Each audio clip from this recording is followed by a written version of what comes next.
He ejercido como consejero jurídico de la Comisión Europea, funcionario de carrera durante más de 15 años y por el periodo de 21 años la abogacía de forma privada e independiente en asuntos principalmente de derecho comunitario europeo.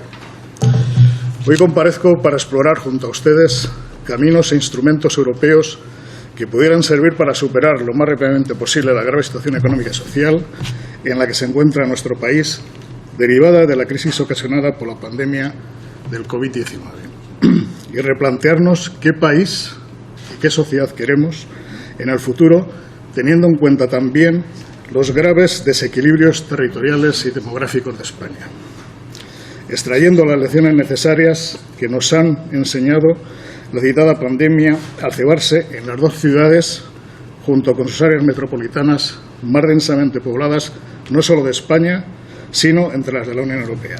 Madrid, 6,5 millones de habitantes; Barcelona, 5,5 millones de habitantes, con sus áreas respectivas metropolitanas, donde se han producido casi las 2/3 partes de los contagios, de las muertes y la mitad de los contagios. Es evidente que los desequilibrios demográficos y territoriales que padece España no solo suponen desafíos en las zonas que pierden población, sino también en las grandes zonas urbanas receptoras de población, como ha acreditado palmariamente la pandemia sufrida.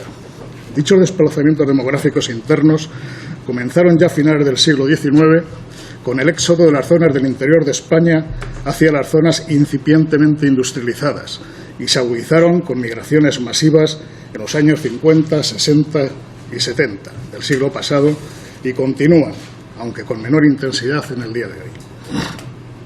Les voy a poner un ejemplo agudo de despoblación. La provincia en la que nací y me crié, Cuenca, y de la cual tuve que emigrar. En 1935 tenía 309.000 habitantes, estando por encima en población de, subrayen por favor el dato, Castellón, Tenerife, Guipúzcoa, Álava, Lérida, Valladolid, etc. Actualmente tiene 199.828 habitantes, habiendo sido reconocida por la Unión Europea como zona escasamente poblada, menos de 12 habitantes por kilómetro cuadrado. La misma suerte han corrido otras provincias como Teruel, Soria, Huesca, Zamora, Segovia, Ávila, Cáceres, etc. Todas ellas pertenecientes a la España interior, que otrora fueron ciudades, pueblos y tierras ricas en historia, patrimonio y gentes. La existencia de la precipitada crisis demográfica, la cual no hay que confundir con la bajada de natalidad que se está produciendo en el conjunto de Europa y de la Unión Europea, es un problema de desequilibrio territorial y demográfico, específico español.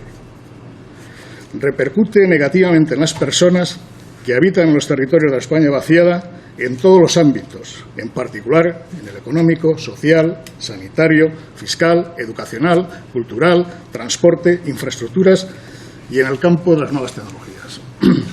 La España vaciada se manifestó masivamente en Madrid el 31 de marzo de 2019, reuniendo a 100.000 personas y ha propuesto al conjunto de fuerzas políticas españolas un pacto de Estado que revierta el grave desequilibrio territorial y demográfico existente, donde el 70% de la población española vive en el 30% del territorio, fundamentalmente en el arco mediterráneo, cantábrico y la isla de Madrid. Es de justicia señalar que la mayoría de las fuerzas políticas del arco parlamentario se han manifestado a favor de dicho pacto. Por consiguiente, puede ser un buen momento en los trabajos de esta comisión comenzar a adoptar las medidas oportunas eligiendo un modelo de desarrollo distinto al actual, sostenible, respetuoso con el medio ambiente, modelos de ciudad más humanizadas y de mayor calidad de vida en términos de salud y desarrollo personal, así como una nueva reordenación espacial del territorio en red mayal que conecte e integre todos los territorios de España y proporcione a todos sus habitantes servicios públicos de calidad y oportunidades económicas que sirvan no solo para parar el éxodo, sobre todo de los jóvenes, sino para atraer nuevos habitantes. Esta Comisión de Reconstrucción Nacional, Económica y Social debe ser, por lo tanto, una oportunidad para la España vaciada, anticipando muchas medidas que necesariamente deberá recoger el futuro Pacto de Estado contra la despoblación. Sus propuestas deben ser una oportunidad para la España vaciada, la cual a su vez está llena paradójicamente de oportunidades. Ojalá podamos crear nuevamente un espacio humano continuo en el paisaje, como ocurre en la inmensa mayoría de los países europeos occidentales que son nuestra referencia: Francia, Italia, Alemania, Inglaterra, Holanda, Bélgica, etcétera, y no grandes desiertos demográficos como existen actualmente en nuestro país. No me cabe la menor duda de que las ayudas e instrumentos financieros europeos, bien utilizados, pueden ser de gran ayuda para la realización en España de políticas públicas que coadyuven no solo a paliar la despoblación de amplios territorios, sino a impulsar también la recuperación de la población, a través de medidas específicas y convertir a la España vaciada en un territorio de oportunidades, como decía antes. Por ejemplo, una de las cuestiones claves, en mi opinión, que se produce actualmente es la necesaria localización. Antes hubo una deslocalización de producción de determinados elementos útiles y necesarios en casos de crisis sanitaria o económica. Es necesario volver a tener soberanía nacional produciendo determinados productos que en el futuro podrán ser utilizados por las generaciones venideras, esperemos, incluso por la nuestra generación posiblemente. En el acervo comunitario existe una disposición jurídica fundamental que podría ser el soporte en el que fundamentar cualquier medida específica que pudiera aplicarse a los territorios de la España vaciada. Esto es, el artículo 174 del TFUE, que seguramente ustedes han oído mucho hablar de él, que prevé que a fin de promover un desarrollo armonioso del conjunto de la Unión, ésta desarrollará y proseguirá su acción encaminada a reforzar su cohesión económica, social y territorial. Esta palabra es muy importante. La Unión se propondrá, en particular, reducir las diferencias entre los niveles de desarrollo de las diversas regiones y el retraso de las regiones menos favorecidas. Entre las regiones afectadas se prestará especial atención a las zonas rurales o a las zonas afectadas por una transición industrial y a las regiones que padecen desventajas naturales o demográficas graves y permanentes, como por ejemplo el Tratado cita las regiones más septentrionales, considerando Finlandia y Suecia, con una escasa densidad de población, y las regiones insulares, transfronterizas y de montaña. El artículo 175 del TFUE exige a la Unión que apoye la consecución de estos objetivos a través de la actuación que realiza mediante el Fondo Europeo de Orientación y Garantía Agraria, sección Orientación, actualmente denominado FEADER, el Fondo Social Europeo, el Fondo Europeo de Desarrollo Regional, el Banco Europeo de Inversiones y otros instrumentos.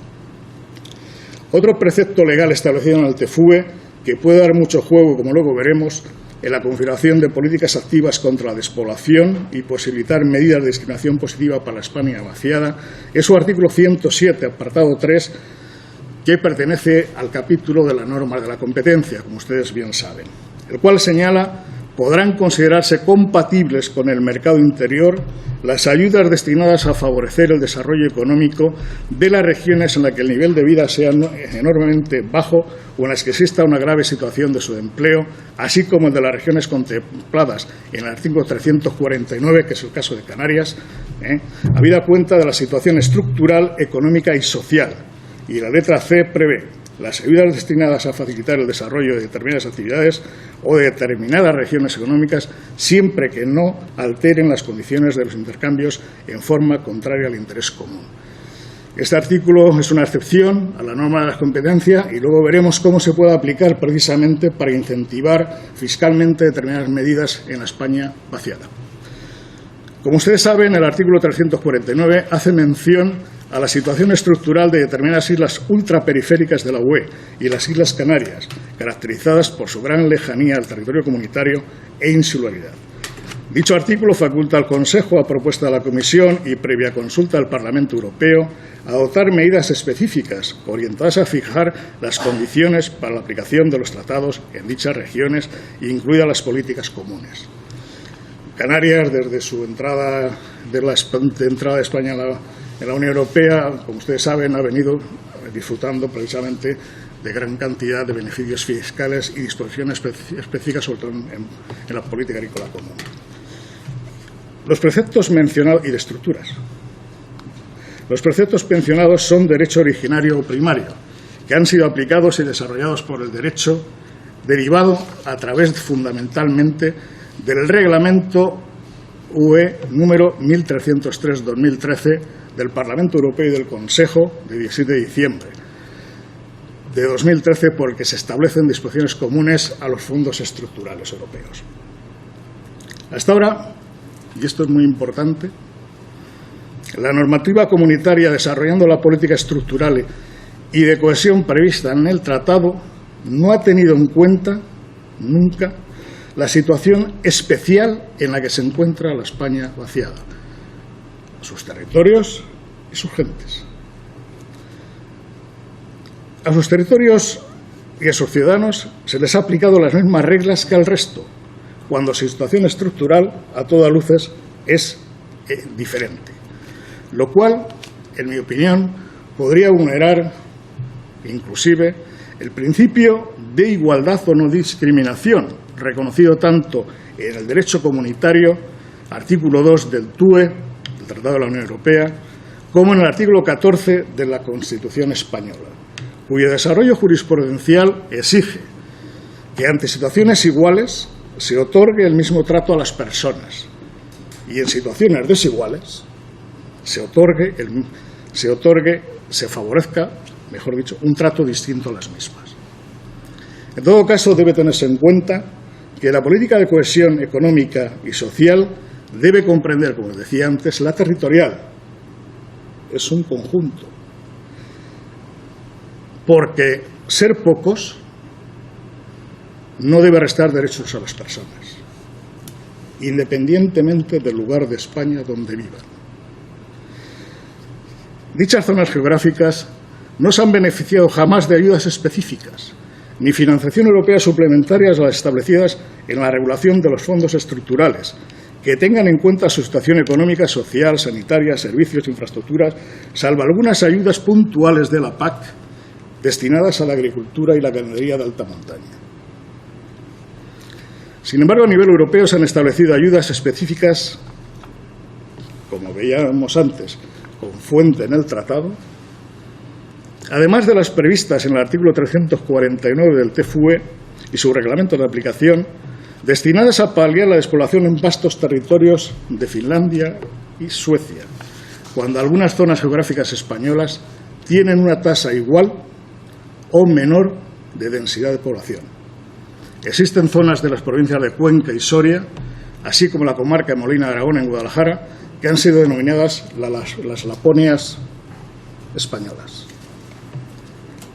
Por ello, una de las cuestiones clave que debemos plantearnos es si el Estado español, es decir, el conjunto de instituciones que lo conforman, desea empezar a resolver los problemas de la España vaciada utilizando no solo los recursos nacionales disponibles, sino las ayudas e instrumentos europeos financieros, proponiendo su adecuación a la realidad demográfica grave y permanente que la misma padece. En primer lugar, la clave de bóveda de todo el sistema sería la aprobación por parte de la Unión Europea del nuevo marco financiero plurianual para el periodo 2021-2027. Como ustedes conocen, el marco financiero plurianual es el presupuesto de la Unión Europea a largo plazo. Establece los límites de gasto de la UE, tanto en su conjunto como en distintos ámbitos de actividad, durante un periodo de 5 años como mínimo. Los últimos MFP abarcan por norma general 7 años, como ustedes conocen. El próximo MFP está actualmente en fase de negociación, habiendo presentado a la Comisión Europea sus propuestas legislativas el 2 de mayo del 2018. El MFP desglosa el gasto de la UE en categorías amplias, rúbricas que corresponden a los ámbitos de actuación prioritaria de la Unión Europea. Para cada ejercicio cubierto por el MFP existen límites máximos de gastos que son fijos. Es importante destacar que en él se fija el importe máximo de las obligaciones legales, tales como contratos, subvenciones o decisiones que la Unión Europea puede contraer en un ejercicio determinado. El presidente del Consejo Europeo ha convocado una reunión precisamente para este jueves, 19 de junio, para consultar a los Estados miembros sobre las propuestas de la Comisión. El 27 de mayo del 2020 la Comisión presentó sus propuestas sobre el Fondo de Recuperación y el MFP, cuyos detalles, permítanme recordar, son los siguientes. 500.000 millones de euros para el Fondo de Recuperación, destinados a trabajadores, empresas y países, 1.100.000 euros presupuesto MFP para el periodo 2021-2027 y 750.000 millones como refuerzo temporal a sumar al presupuesto de la Unión Europea. Las previsiones son de alcanzar un acuerdo antes de las vacaciones de verano. Me voy a limitar más bien al tema de fondos comunitarios, porque lo que es el Fondo de Recuperación, me imagino que ya lo habrán visto en otras ocasiones, y el MEDE, ¿no? Ya ha habido aquí expertos que yo creo que han hablado de ellos. Con respecto a los fondos comunitarios para el periodo 2021-2027, se prevén 5 prioridades de inversión, ámbitos en los que mayor aportación puede hacer la UE. Las inversiones en desarrollo regional se centrarán especialmente en el objetivo número 1 y número 2. Entre el 65% y el 85% del gasto de los recursos FEDER y Fondo de Cohesión se asignarán a estas prioridades. No voy a detenerme en ellos. Sin embargo, quiero hacerles una reflexión. Hay regiones en España que dejaron de ser objetivo número 1 hace ya tiempo, regiones menos desarrolladas, porque su renta per cápita regional está por encima del 75% del PIB per cápita medio de la Unión Europea, ahora 27, y que no obstante tienen territorios ampliamente despoblados, pertenecientes a las comunidades autónomas de Aragón, Castilla y León, Castilla-La Mancha e incluso Galicia.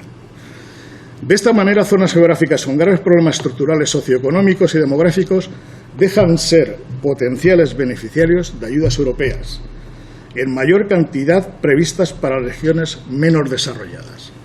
Además, hay que significar que España, en su conjunto, no ha podido beneficiarse de la política de cohesión durante el MFP 2014-2020, al poseer una renta nacional bruta superior al 90% de la renta nacional europea. En 2007 y 2014, por elementos diferentes, ¿verdad?, España, en el cómputo global financiero con la UE, fue contribuidor neto. Esta situación interpela no solamente a la España vaciada y a sus habitantes, sino al conjunto del Estado. Por ello, y en aras de optimizar los recursos financieros europeos para los territorios de la España vaciada, es necesario marcar una hoja de ruta clara, con unos objetivos políticos claros, que tengan un soporte jurídico del eje Ferenda, ¿verdad?, con las correspondientes propuestas tanto por parte del Estado en el Consejo como los parlamentarios españoles en el Parlamento Europeo y una acción común de los representantes españoles en el Comité de las Regiones y en el Comité Económico y Social. En el proceso legislativo de elaboración y aprobación del nuevo marco regulatorio del próximo MFP y la revisión de los reglamentos estructurales. En ese sentido, y tomando como base jurídica el artículo 175 del TFUE y con fundamentación en el artículo 174 y 107.3 del mismo tratado, deberá proponerse la adopción de medidas específicas o suplementarias a las ya establecidas en el marco general para las zonas geográficas que padezcan problemas de despoblación graves y permanentes, en las cuales pueden insertarse los territorios de la España vaciada con dicha problemática estructural. Asimismo, deberá recogerse en la precitada futura reglamentación la posibilidad de declarar compatibles con el mercado interior, en aplicación del artículo 107.3, las ayudas destinadas a favorecer el desarrollo económico y social de determinadas zonas geográficas gravemente despobladas, incluyendo los beneficios fiscales correspondientes, es decir, disminución del IRPF, impuesto de sociedades, IBI, etcétera, y rebaja de las cotizaciones sociales destinadas a favorecer el mantenimiento de la población e impulsar el asentamiento de nuevos habitantes, como se ha hecho ya en otro territorio comunitario del Reino Unido, ¿verdad?, que es Escocia. Esta figura de discriminación positiva tiene amplios precedentes en el derecho comunitario. No estaríamos ante un ejemplo nuevo, ¿eh? Ya existen precedentes. Incluso en el mismo tratado, 107, apartado 2c, se reconoce una discriminación positiva para regiones de la antigua República Democrática de Alemania. Los territorios ultraperiféricos e insulares, también la relación hombre y mujer, desarrollada legislativamente y también por la jurisprudencia del Tribunal de Justicia, son ejemplos de discriminación positiva. Pero, sin embargo, lo que sí es importante es que se tenga una percha jurídica, un soporte jurídico para poder hacer este tipo de medidas. Eso es importantísimo en los cuadros jurídicos, los marcos legales. Y una vez recogida la excepción de tal categoría en un reglamento comunitario de aplicación específica, evitaría la aplicación de la excepción directa del artículo 107, apartado 3, caso por caso, mediante el procedimiento actualmente establecido ad hoc.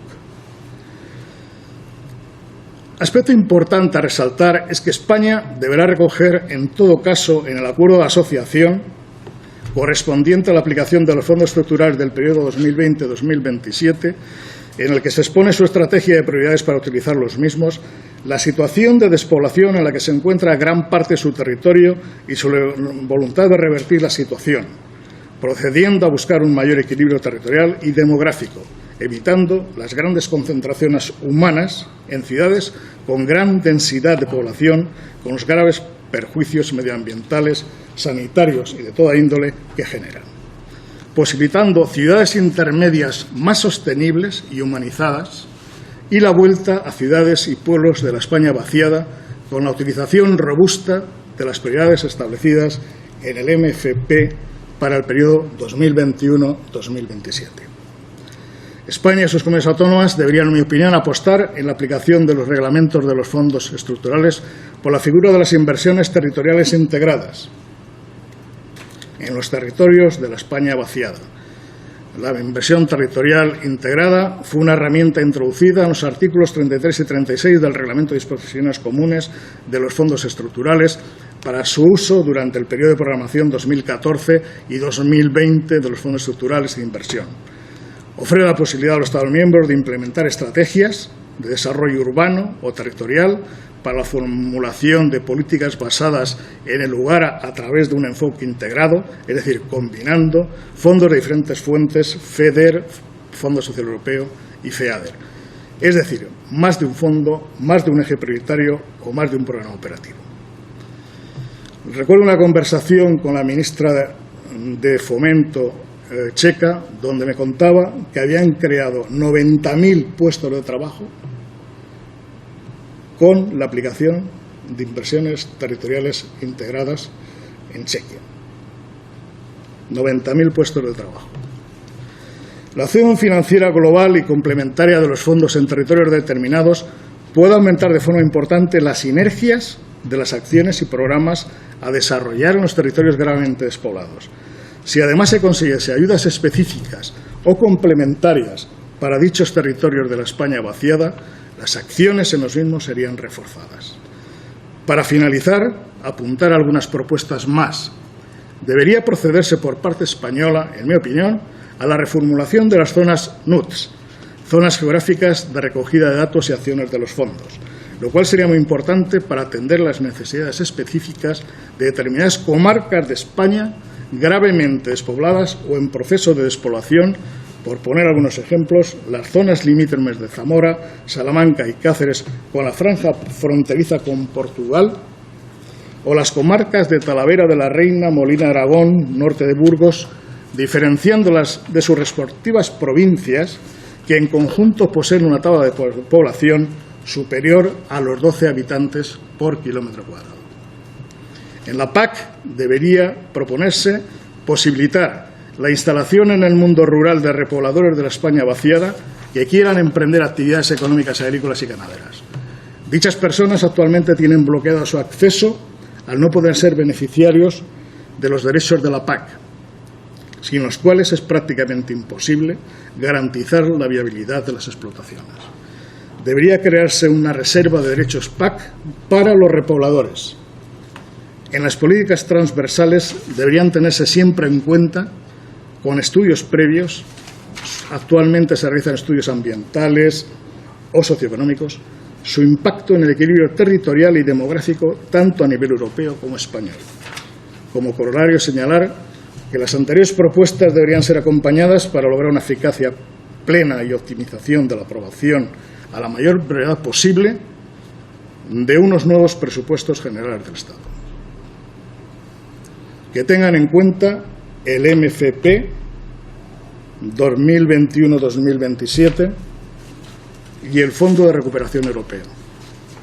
Para mí es, y no solamente para mí, supongo que para muchísimas personas, la aprobación urgente e inmediata de los presupuestos generales del Estado para adecuarnos a esta nueva realidad es un ejercicio, ¿verdad?, de patriotismo constitucional. A dichos presupuestos habría que acompañarlos de una ley general básica de coordinación de los distintos niveles de las administraciones públicas en su acción contra la despoblación, con la creación de una agencia, esto me refiero a nivel español, de una agencia nacional del reto demográfico a semejanza de las Highlands de Escocia, que se está desempeñando con gran éxito en la política contra la despoblación. A mí me gustaría, si puede ser, profundizar algo más en el concepto de fiscalidad diferenciada, si las dificultades que puede haber jurídicas para su aplicación, los precedentes que ha comentado que hay en otros sitios que no se encuentran, porque muchas veces hemos visto que ante cualquier intento de tratamiento fiscal diferenciado ha habido o bien respuestas internas dentro de España intentando impedirlo, o bien incluso la propia Unión Europea que lo consideraba en contra de la libre competencia, ¿no?, como ayudas de Estado. Y eso relacionado también con, si no solo esa fiscalidad, si el camino solo es esa fiscalidad, o también podrían ser caminos como la reducción de costes en cuotas, por ejemplo, de la seguridad social, o cuotas que sufren los emprendedores o los empresarios en su funcionamiento normal, cuotas que normalmente sí que son de responsabilidad del Estado nacional, no de la Unión Europea. Y todo ello, a su vez, vinculado con las operaciones que estamos viendo últimamente de las comunidades más desarrolladas que tienen recaudación fiscal suficiente para promover beneficios fiscales a las empresas, en lo que se ha dado a denominar el dumping fiscal, que estamos observando que lo que ha producido y está produciendo cada vez de forma más acelerada es una succión de actividad empresarial y actividad económica precisamente de sus áreas periféricas en detrimento del área más despoblada ya de por sí. Es decir, que son los potentes, los que podrían tener suficiente capacidad ellos mismos para avanzar, los que están utilizando la legislación o el beneficio fiscal en detrimento de aquellas áreas infradesarrolladas que más lo pueden necesitar. Entonces, ese conjunto de situaciones reales y de posibilidades sí que me gustaría que profundizase algo más en ello. En primer lugar, el señor Guitarte me cuestiona sobre la fiscalidad diferenciada. ¿De qué manera se podría utilizar esta fiscalidad diferenciada en España? Si podría ser precisamente, dice que es una reducción, la reducción de competencias, de cotizaciones, es una competencia nacional.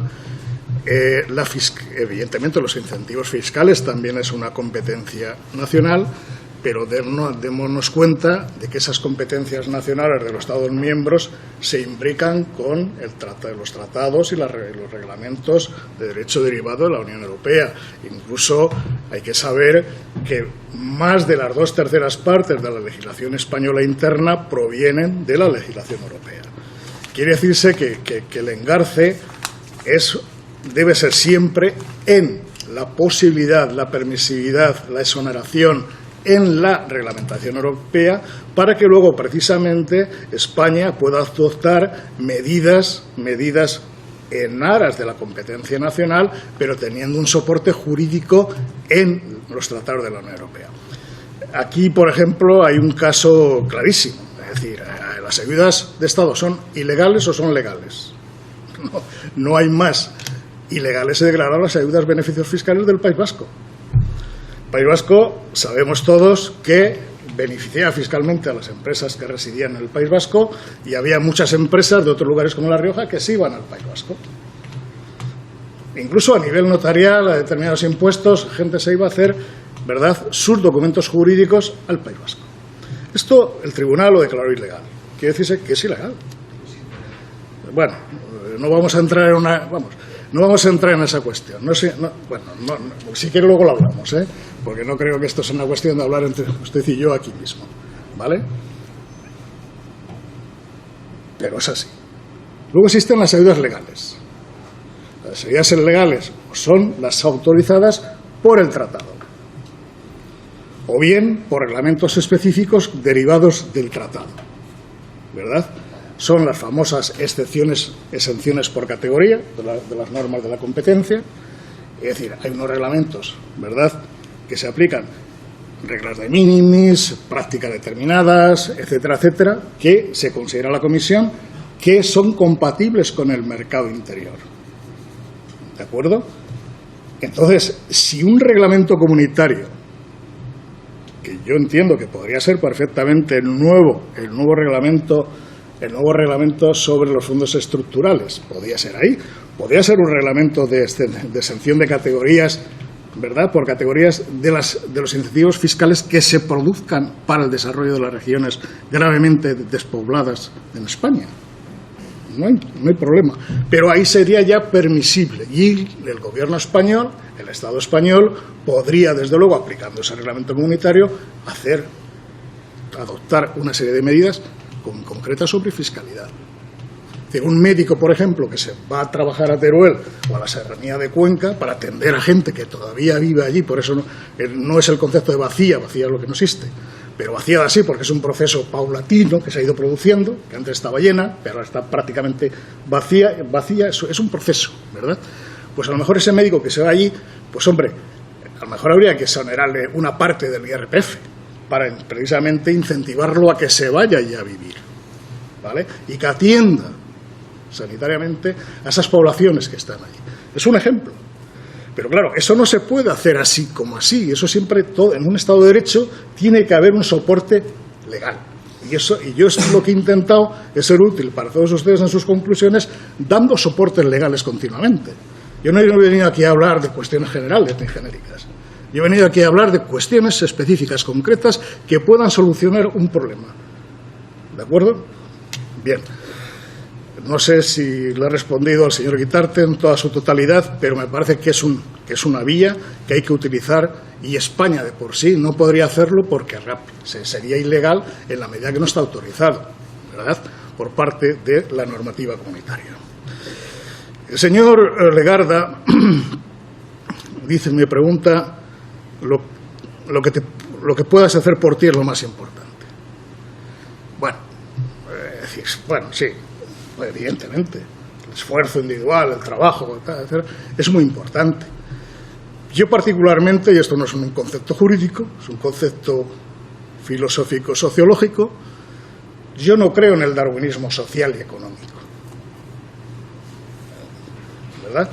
Porque ese darwinismo social y económico, no propiciado por el centralismo de Madrid, y no me gustaría meter en esto, ¿verdad?, no me gustaría meterme en esto, porque no es la realidad histórica, porque hay grandes éxodos de mi provincia, de otras provincias, a Barcelona.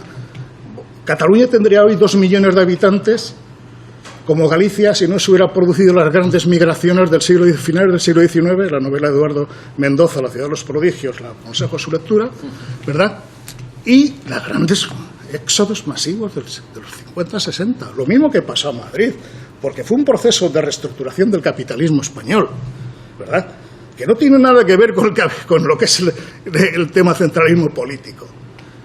No tiene nada que ver. De la misma manera que ahora mismo, si nos adoptan medidas de reequilibrio territorial, pues asistiremos que en Madrid se va a construir una macrociudad de 115.000 viviendas en la Operación Norte. ¿De acuerdo? Y así sucesivamente. ¿Este es el modelo realmente que interesa a España? Este es el modelo de desarrollo que nos interesa a España en su conjunto, en su conjunto. Pues hombre, evidentemente yo creo que hay que reflexionar. Y todos los instrumentos que se realicen, que se pongan a disposición de la sociedad en general, van a ser correctos. Y los instrumentos europeos son muy potentes, muy importantes. Porque yo le diría otra cosa al señor Legarda. En España se ha utilizado muy bien durante los años que lleva de pertenencia a la Unión Europea los fondos estructurales. Somos de los países que mejor ha utilizado los fondos estructurales en toda Europa. Y sin corrupción. En los fondos estructurales, independientemente de determinadas irregularidades, etcétera, etcétera, cuando se hace un análisis de lo que es las liquidaciones de cuenta, las correcciones, etcétera, etcétera, sobre los fondos estructurales, lo hemos hecho todos los gobiernos, independientemente del color. Porque cuando nos ponemos a trabajar seriamente en las cuestiones clave que nos conciernen, somos muy buenos los españoles. Pero si nos ponemos a ello, a trabajar en ello, no a lo que nos separa, lo que nos diferencia, sino a lo que nos une. Eso es fundamental y ahí somos muy buenos. Y los fondos estructurales se han utilizado muy bien por parte de España. El Pacto de Estado, yo lo que observo, y ojalá se pueda cumplir, es que casi todas las fuerzas políticas están a favor del Pacto de Estado. Pero esto no es una cuestión partidista de yo lo dije, yo lo hice, no sé. No. Esto es una cuestión de decir, es necesario y si es necesario, pongámonos a trabajar en ello. Y lo que está claro es que coincidimos en el diagnóstico, todo el mundo. Es necesario. Vamos a ver cómo lo ponemos en práctica. Vamos a ver qué instrumentos es necesario poner en práctica. Agencia, en fin, después pasaré a analizar un poco la agencia, ¿verdad? Pero si en eso coincidimos, vamos todos a ponernos. Si es lo que la sociedad demanda. Es lo que la sociedad demanda. A ver, Ciudadanos, señora Muñoz, me alegro enormemente que haya resaltado los aspectos técnicos de mi intervención, porque era lo que yo quería, darle los instrumentos y los ítems necesarios y ojalá pudieran estar en sus conclusiones, ¿verdad? En fin, todos los instrumentos, SURE, etcétera, etcétera, todos los instrumentos son válidos, en general. Pero luego lo que tenemos que hacer es utilizar sus disposiciones en concretos, porque si tenemos un pacto de Estado o unas conclusiones en un sentido determinado, sabremos dónde ir, ¿verdad? Sabremos dónde ir a por ello. El maltrato machista, el fondo de tal, pues el problema del maltrato machista se da en Madrid, se da en Cuenca y se da precisamente en todas las clases sociales, ¿vale? Entonces, evidentemente, es un componente sociológico que habrá que afrontar en su totalidad. No creo que haya especificidades, para las personas que viven en determinados pueblos, salvo que quizá los servicios sociales los tienen bastante más lejos. Los hospitales, servicios sociales, no tienen ya ni cuarteles de la Guardia Civil, ni dispensarios médicos. Es decir, una grave problemática. Como decía, ser pocos no debe restar derechos. No debe restar derechos. Esto debe ser algo, porque si no se está vulnerando, en mi opinión, el principio de igualdad. Y además se le impele a la gente a que se vaya de sus territorios. Voy a intentar ser más ágil, más breve, pero... Señor Nuet, no voy a entrar en el tema del centralismo, porque aquí tendríamos mucho que hablar, y posiblemente Barcelona sea también un lugar muy centralista, con 5,5 millones.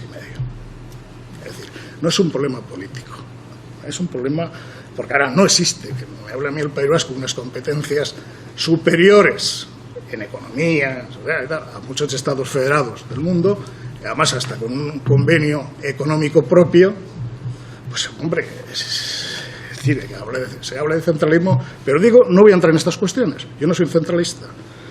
Que quieren saber mi opinión después del pasillo, yo se la digo, pero evidentemente no se pueden cambiar las cosas. Es decir, el problema no es como el mundo rural y el mundo urbano, o la vuelta al tractor y a la vaca o el mundo urbano. No. Yo en particular no pienso que ese sea el problema. El problema son grandes concentraciones de personas en espacios geográficos enormemente pequeños, con la cantidad de problemas que se derivan, y grandes territorios vacíos, desérticos. Ese es el problema, no la vuelta al tractor ni a la vaca, pues en mi opinión, ¿vale? Porque muchas veces se confunden los planteamientos. Hay que plantearse un modelo de desarrollo sostenible, diferente, con ciudades más humanas, intermedias, que se puede hacer. Estamos en una sociedad postindustrial, se puede hacer. fábricas, si hay que hacer fábricas ahora para hacer mascarillas, por ejemplo, trajes X, tal, respiradores. Bueno, busquemos lugares en la España vaciada que está cerquita de aquí, para instalarlos. Vamos a hacer eso. Vamos a dotar de los medios financieros necesarios para ello. Eso se puede hacer perfectamente, porque tiene que todo al mismo lugar siempre, sea aquí, Barcelona, tal. Este es mi planteamiento, ¿eh? La voluntad política. Yo no puedo, evidentemente, hablar de voluntades políticas que a mí no me corresponden, ni del Gobierno, ni de las fuerzas políticas de oposición, etcétera, etcétera, ¿eh? Sin embargo, sí que soy optimista. Soy optimista a pesar del ruido, fíjese. A pesar del ruido que hay, soy optimista como ciudadano, porque considero que en un momento determinado este país ha salido de situaciones verdaderamente de crisis bastante unidos, todos, porque todo el mundo podemos aportar y hacer equilibrios, pero todo el mundo podemos aportar.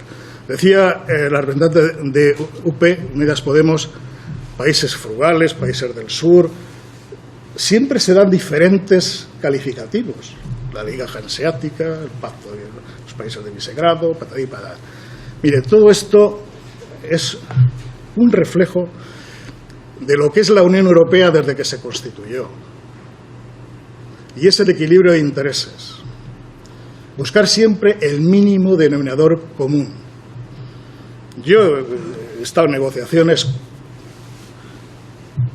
con todos los representantes, el Consejo, representantes, en nombre de la Comisión, representantes de todos los Estados. ¿Usted sabe lo difícil que es poner a 27 ante 28 de acuerdo? Pero, sin embargo, esa era la función de la Comisión, poner a todo el mundo de acuerdo. Claro, si todo el mundo se levanta de la mesa y dice yo no estoy de acuerdo y me voy, dice no habrá nunca acuerdo. La Unión Europea se hubiera sido una entelequia, no se hubiera hecho. Y, sin embargo, la gran construcción, en mi opinión, jurídico-política del mundo, no solamente de Europa. Que salió una guerra devastadora, la Segunda Guerra Mundial, y se pusieron de acuerdo. Gentes que habían estado en guerra. ¿Cómo no nos vamos a poner de acuerdo entre nosotros? Claro que sí, hombre, nos podemos poner de acuerdo perfectamente en aquellas cosas que nos unen. Si no hay tantas diferencias, de verdad, en la calle no hay tantas diferencias. Lo que no podemos hacer son debates siempre en temas menores. Cada uno tiene su opinión y punto. Ya está. Pero en lo importante deberíamos ponernos de acuerdo.